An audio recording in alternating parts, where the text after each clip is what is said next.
E para buscarmos maiores informações com relação a esse problema enorme da dengue, nós viemos conversar com a doutora Marilirane Rocha, que é infectologista, e vai poder nos orientar de uma maneira muito mais técnica e também, com seus conhecimentos, nos orientar melhor.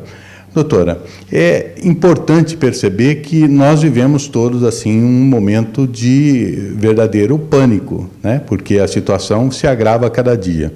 O que a senhora pode, introdutoriamente, nos falar a respeito desse momento da dengue? Bom, a primeira coisa que é super importante é a gente sair desse estado de pânico. O estado de pânico, ele não auxilia em nada, ele dificulta o atendimento nos serviços de saúde e não faz com que a gente deixe de ter dengue. Quando eu digo não tenham pânico, o número de casos está grande, esse número é esperado que ainda possa crescer, mas não significa que todo mundo vai ter a forma grave da doença, que vai ter a dengue hemorrágica. Um bom número desses indivíduos vão ter a forma simples, clássica, que pode ter um desconforto físico, desde quase nada, um leve mal-estar e febre, ou quadros um pouco mais intensos, acompanhado de dor no corpo bastante importante, de diarreia, das manchas pelo corpo, de coceira, mas não significa que vai ter a forma grave da doença, que é aquela chamada dengue hemorrágica, com risco de maior mortalidade. Se eu me sinto mal com um problema, esses sintomas que todo mundo tem divulgado bastante, quais os primeiros passos? Quais as primeiras ações? Como todas as infecções virais, é essencial que a população se conscientize que, independente de ser dengue, gripe, que nós estamos chegando na época muito próxima das viroses respiratórias, assim como no verão nós tivemos as viroses entéricas, que dão diarreia, então nem toda diarreia é dengue. O essencial é começar a sua hidratação. Quando nós falamos em hidratação, nós temos que lembrar que um indivíduo adulto, que não tenha nenhuma outra doença importante, que não seja um cardiopata, por exemplo, ele precisa de 2.000 ml de líquido, né? Ou seja, ele deve tomar 2 litros de água por dia. Quando nós estamos na vigência de um processo infeccioso, a recomendação é que esse número seja de 2 a 4 litros por dia de líquidos, sendo esses líquidos preferencialmente metade com alguma forma de sais. E aí entram o soro de reidratação, entram os sucos de frutas naturais, entram a água de coco, que nós temos no Brasil, e os isotônicos. A hora que eu começo o processo de hidratação, eu estou dando mecanismo para o meu próprio sistema imune e para o meu organismo combater aquela agressão causada por qualquer vírus.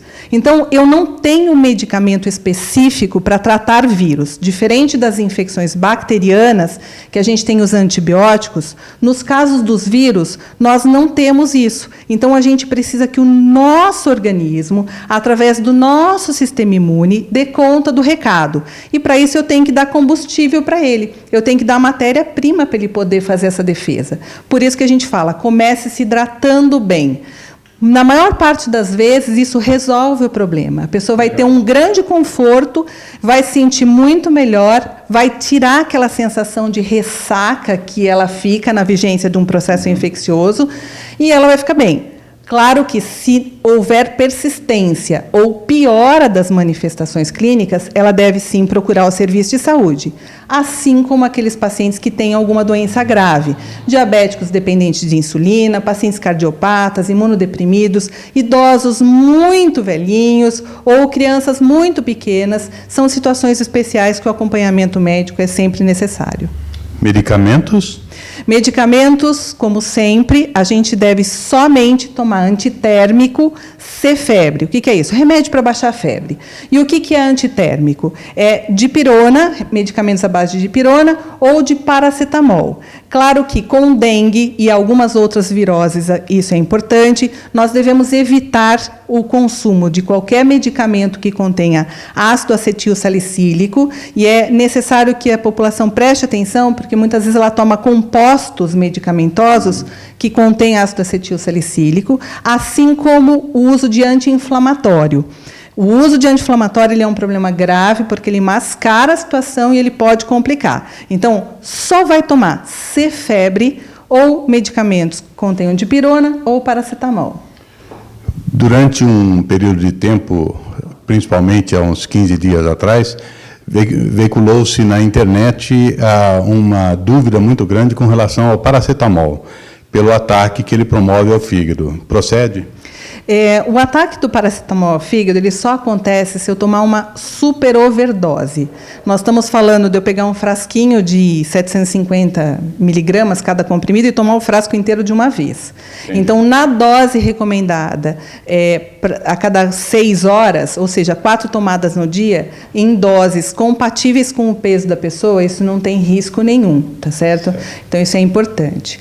Por outro lado, eu acho que o mais essencial a gente falar do que só a manifestação clínica da dengue é a prevenção. A prevenção ela é muito importante, ou seja, e a prevenção ela depende do poder público, nas campanhas de conscientização, de educação, mas ela depende do desenvolvimento da cidadania.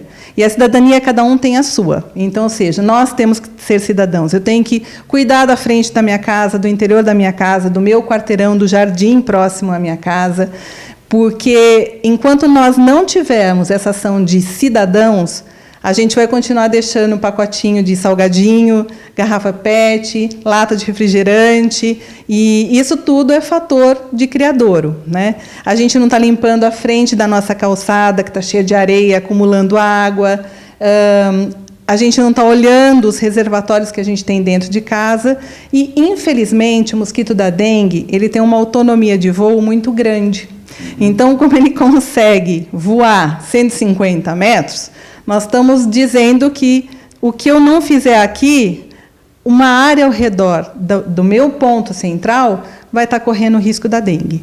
E aí depende de que cada pessoa se conscientize que ele é responsável também pela limpeza do ambiente que ele vive.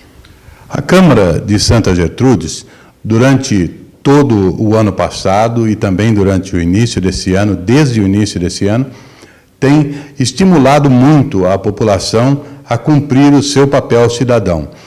Não é uma coisa que o poder público vá à sua casa 10 vezes na semana para resolver o problema da sua latinha que está juntando mosquito. Então, a atuação do poder público é importante, mas a cidadania prevalece. Sem sombra de dúvida, é uma parceria. A gente não pode esquecer que nós temos que cuidar do nosso espaço. O nosso espaço está num todo, que é o nosso bairro, que está num todo, que é a nossa cidade. Então, o comportamento que a gente tem com lixo, com entulhos e com o descuidado da nossa casa, ele vai acabar refletindo. Porque hoje a gente está falando de dengue, mas a gente não pode esquecer das doenças transmitidas por outros insetos, a gente não pode esquecer das doenças transmitidas por ratos, né? E muitas vezes nós não nos damos conta de que aquele paciente que chegou com um quadro de uma infecção severa, uma septicemia no hospital, e ele morreu, a fonte daquilo lá estava na falta desses cuidados. Então, ou seja, é um alimento que está contaminado, é um ambiente que está contaminado, transmitindo diversos agentes infecciosos que podem gerar a morte. E a gente só pensa assim, esse paciente morreu porque ele teve uma sepse e ficou grave e morreu. Mas por que ele teve essa sepse? E aí é a questão de que a dengue serve como um alerta visível para todos nós da importância da gente cuidar do nosso espaço onde a gente vive. Se nós não cuidarmos, vai para a casa do vizinho vem para a gente, e é uma tremenda de uma troca de gentilezas de todo mundo. Agora, uma coisa que eu gostaria de saber. Antigamente se falava muito a respeito do fumacê. E hoje a gente não vê praticamente mais aqueles caminhões andando na rua e borrifando aquela fumaça para todos os lados. Por que isso? Porque é o seguinte, quando a gente está passando esses fumacês, na realidade a gente precisa saber que quando nós estamos falando em dengue, a gente tem a fase do ovo, a fase da larva e a fase do mosquito. A fase da larva e do ovo, elas não nos infectam diretamente, Mas, primeiro, o mosquito, antes de ser mosquito, ele foi ovo, larva e mosquito. O fumacê, ele consegue atingir a forma de mosquito, quando muito larva, dependendo do veneno que for usado. Mas ela não atinge a forma do ovo. Então, esse ovo ele vai, um dia, virar um mosquito. Fora isso, existe um problema de resistência. Por quê? Porque eu vou, ao administrar esses venenos, os insetos, eles vão tentar se defender daquilo. Então, vão criar resistência. Então, aqueles que conseguirem escapar, eles já é uma geração nova de mosquito que não posso colocar veneno o que quiser. E a gente pode perceber muitas vezes nas nossas casas, até com inseticidas normais, que a gente fala assim, nossa, estou colocando um monte, agora já não mata mais os pernilongos. Porque já criou uma nova geração de mosquitos e pernilongos resistentes àquele veneno. E a gente tem que lembrar que quando a gente passa veneno no espaço total, nós temos que saber qual é a consequência desse veneno para o próprio ser humano. Porque eu tenho crianças, idosos, imunodeprimidos, eu tenho a população geral, eu tenho os alérgicos, e eu preciso saber se essa molécula de veneno que eu estou colocando na natureza, ela não vai acabar causando dano para mim também, que estou ali naquele mesmo espaço físico. Por isso que o grande segredo da prevenção da dengue é a erradicação de ovos. E para a erradicação de ovos, eu tenho que erradicar qualquer criadouro. Então, a hora que eu faço um trabalho intensivo para erradicar o ovo, que tem uma longa sobrevida, ele pode viver muito tempo, eu posso ter um ovo agora, sendo colocado agora, que vai eclodir o ano que vem, por isso que eu tenho que ser um trabalho contínuo para remover esses ovos, aí sim a gente vai acabar com o mosquito. É claro que, no momento que a gente tiver uma vacina disponível, em grande quantidade, para atingir toda a população, isso nós vamos resolver. Mas, enquanto isso não chega, o melhor caminho é reduzir a proliferação do mosquito. Lembrando que o mosquito começa lá atrás, né?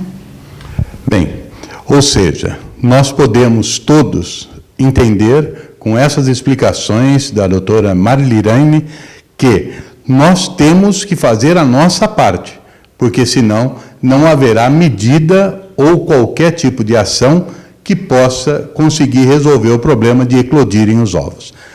Doutora, muitíssimo obrigado, foi um prazer conversar com a senhora e a palavra aberta para toda a população de Santa Gertrudes e região.